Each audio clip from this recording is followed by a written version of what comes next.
Très chers amis de Saint-Patrick, de Sainte-Anne, et d'ailleurs, bienvenue à ce troisième dimanche de Pâques. Souvent on me demande, mais pourquoi je ne fais pas mon homélie plus tôt?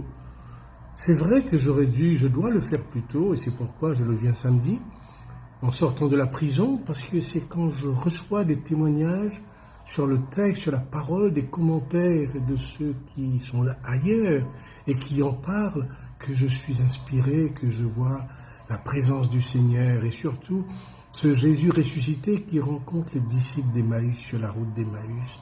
Ils sont complètement perdus, vous connaissez cette histoire, ils sont complètement perdus, Jésus les rejoint, et alors il leur demande, mais pourquoi vous êtes si tristes?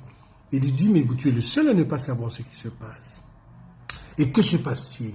Et ils vont raconter la vie de Jésus à Jérusalem, en Israël, comment c'était un homme extraordinaire, il a fait des choses tellement bien, et que les chefs l'ont arrêté, l'ont flagellé, l'ont crucifié, et maintenant il a disparu, il est au tombeau.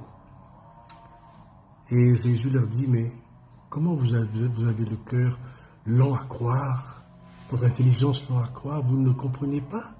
Et Jésus va leur raconter tout ce qui les concerne dans les livres de Moïse, des prophètes. Et alors, leur cœur est tout brûlant.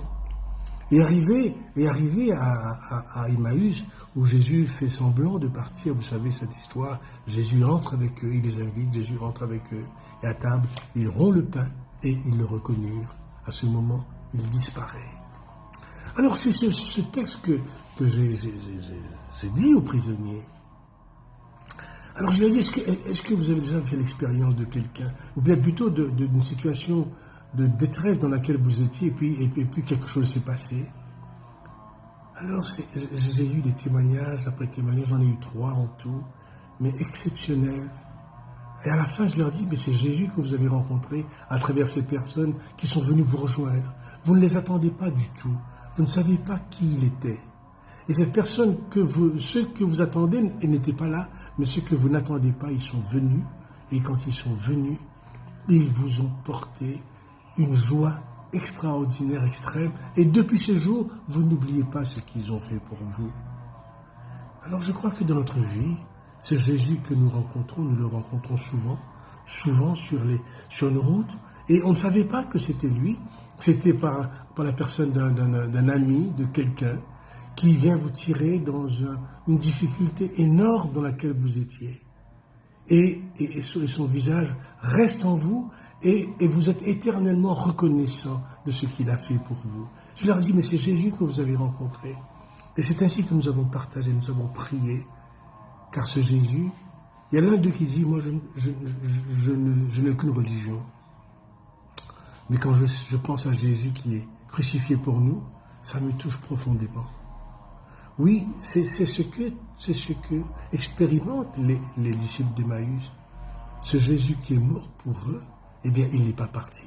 Il est toujours là. On pensait qu'il allait sauver Israël. Ben, ce n'est pas seulement Israël qu'il va sauver, mais il va sauver tout un peuple. Il va nous sauver de la mort. Alors, ce que nous n'attendions pas, c'est arrivé par quelqu'un qu'on n'attendait pas. Eh bien, c'est Jésus crucifié qui est revenu nous rejoindre. Non, c'est extraordinaire quand j'écoute la parole des prisonniers. Ils ne savent pas qu'ils parlent de Jésus. Mais je leur dis, c'est de Jésus que vous parlez. C'est lui qui vient vous rejoindre. Alors, en ce week-end, je vous souhaite de passer un bon week-end avec les disciples d'Emmaüs, car c'est un texte, le texte de l'Évangile où Jésus vient nous rejoindre dans nos détresses. À vous tous, bon week-end et à la semaine prochaine. Au revoir.